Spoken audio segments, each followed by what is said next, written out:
Donc voilà, j'ai partagé la vidéo pour demander votre avis. Parce que le premier truc qui frappe, c'est l'État, en fait. Si vous remarquez, il y a une des personnes, en fait, qui a rangé un peu devant sa tente. Et souvent, quand vous arrivez, parce que quand c'est le soir, par exemple, vous retrouvez, ils se sont réunis sur cette table-là avec le tableau et les fleurs. Ils rigolent. Je vous jure, c'est tellement chaleureux que ça donne à réfléchir, ça donne à méditer. Parce qu'il y a des gens qui sont chez eux, dans le chaud, avec tout le luxe qu'il faut, et qui sont malheureusement très malheureux. Et un point que j'ai souligné, c'est dans le verset Al-Hadid 57, pardon, dans la sourate Al-Hadid, versets 22 et 23, Allah nous dit « Nul malheur n'atteint la terre, ni vos personnes qui ne soient inscrits dans un livre avant que nous l'ayons créé.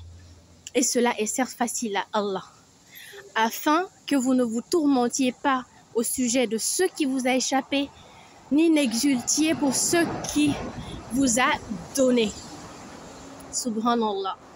Donc, Allah nous fait comprendre en fait que quel que soit ce qui nous arrive sur cette terre, que ça soit une bonne chose ou que ça soit éprouvant, en fait, c'est déjà écrit. Donc, qu'est-ce que cela nous indique? Que c'est inévitable. Ce que nous vivons, ce que nous traversons, ce que nous rencontrons, les situations, les obstacles, les opportunités, les belles rencontres ou mauvaises, c'est déjà inscrit. Tu ne peux rien y changer. Donc, c'est quoi le travail? Si tu ne peux rien changer dans ce qui t'arrive, le travail réside dans comment tu reçois les choses, comment tu vis les choses, comment tu vas accepter les choses, quelle émotion tu préfères donner à ce qui se passe. Vas-tu te remettre à Allah? Vas-tu prendre cela comme une bonne chose qui va te diriger là où Allah veut que tu sois? Ou vas-tu te morfondre, te déprimer, te suicider, haïr tout le monde, partir en guerre contre tout le monde, au lieu de rentrer à l'intérieur de toi et être en guerre avec ton âme, ta vipère, et travailler là-dessus. Et souvent, quand on parle d'épreuves, les gens se focalisent beaucoup sur ce qui est douloureux, sur les souffrances, les déceptions, l'humiliation, quand on est rabaissé, quand on a des décès, quand on a des malheurs, perte de fortune. On pense à ça. Mais dans la sourate Al-Fajr, je pense que c'est la 89, le verset 15, Allah nous dit « Quant à l'homme, lorsqu'on l'éprouve en l'honorant et en le couvrant de bienfaits, il dit « Voilà, Allah m'a honoré. » Allah parle d'épreuve en parlant d'honneur. C'est-à-dire lorsque Allah t'honore, lorsque Allah te fait des bienfaits, de sa grâce, il te couvre de bénédictions, c'est une épreuve. Et c'est la pire des épreuves parce que c'est une épreuve douce. L'épreuve qui est liée au bonheur, à la joie, au bien-être, au plaisir, au désir, aux choses mondaines, elle t'éloigne du Seigneur. Alors que l'épreuve douloureuse, elle, à l'inverse, elle te permet en fait de revenir plus facilement vers Allah parce qu'à cause de cette souffrance que tu as, tu te rends compte que nul ne peut t'aider si ce n'est Allah. Alors tu vas vers lui. Même un athée, je vous promets, s'il souffre vraiment, il va finir par dire s'il y a quelqu'un dans le ciel qui m'entend, c'est le bon moment de venir à mon secours. Oui, parce qu'on le sait au plus profond de notre être. Et le seul bonheur qu'on peut avoir, on cherche le bonheur dehors, il est à l'intérieur de nous. Et c'est le bonheur qui est la relation qu'on a avec Allah. Et Allah nous le rappelle dans le Saint-Coran, dans le livre saint et noble. N'est-ce pas par le rappel d'Allah que les cœurs s'apaisent? Oui, c'est par le rappel d'Allah que les cœurs s'apaisent. C'est là le secret. Donc, quel que soit ce que nous vivons, acceptons ce qui se passe. Parce que chaque âme est venue pour accomplir une mission et pour avancer dans son incarnation. Donc, quel que soit ce que vous allez faire, ça ne va pas changer le cours de votre vie. Parce que, en vérité, tout est écrit.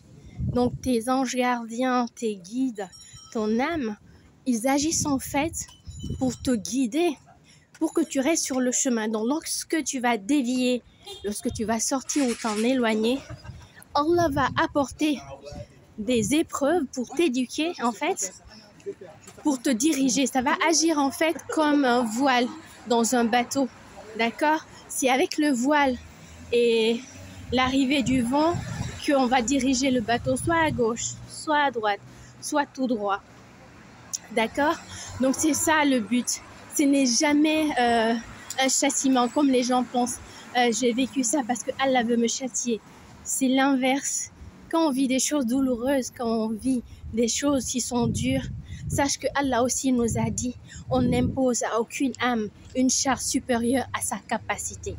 Donc, ce qui veut dire, quel que soit ce que tu rencontres dans ta vie, quel que soit ce que tu es en train de vivre, sache que tu as à l'intérieur de toi la capacité d'encaisser, la capacité de gérer et la capacité d'extraire dans cette beauté cachée la bénédiction qu'Allah y a placée. Mais pour ça, il va falloir placer ta confiance au Seigneur et être dans l'acceptation.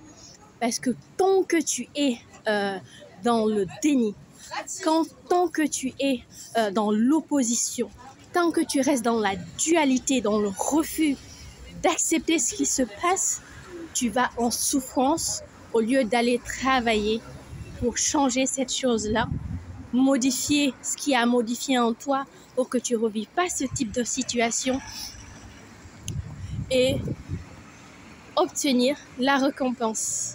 Parce que quiconque travaille bien, tu reçois une bonne récompense. Et si tu travailles mal, tu continueras à vivre la leçon qui va t'amener à comprendre le cours qu'Allah est en train de te donner. Donc, prenons l'exemple sur ces EDF qui sont dehors, qui sont dans la rue en plein hiver.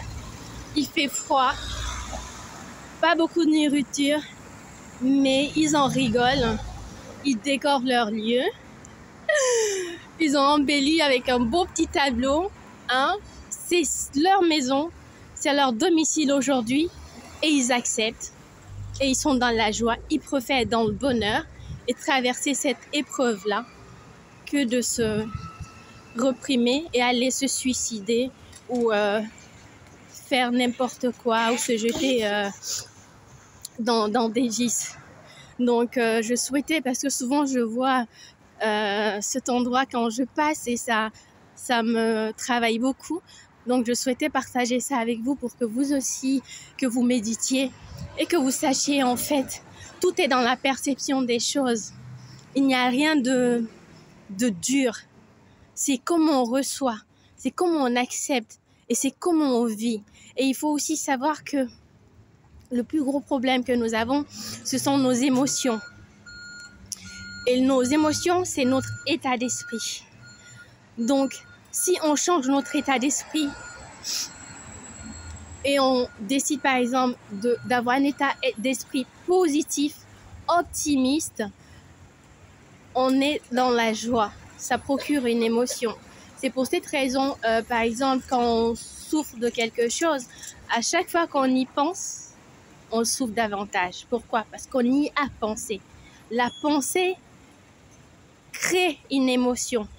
Et c'est l'émotion qui nous fait vibrer. C'est le cœur. D'accord? Donc, c'est important de tenir compte de l'émotion que nous avons dans les situations les plus douloureuses. Du moment où tu changes ton état d'esprit de la situation et que tu l'acceptes et que tu le prends bien, vous verrez l'impact que cela va avoir dans votre corps. Donc, cela va vous apporter une bonne lucidité pour encaisser, pour relativiser, pour visualiser et pour penser à ce qu'il faut faire de façon raisonnée pour modifier les choses.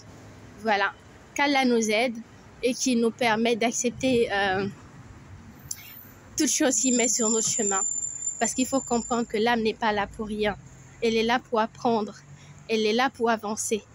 Et elle est là pour évoluer vers Allah. Chacun a son rythme, hein, et chacun a ce qu'il doit rattraper par rapport à ses retards durant ses vies.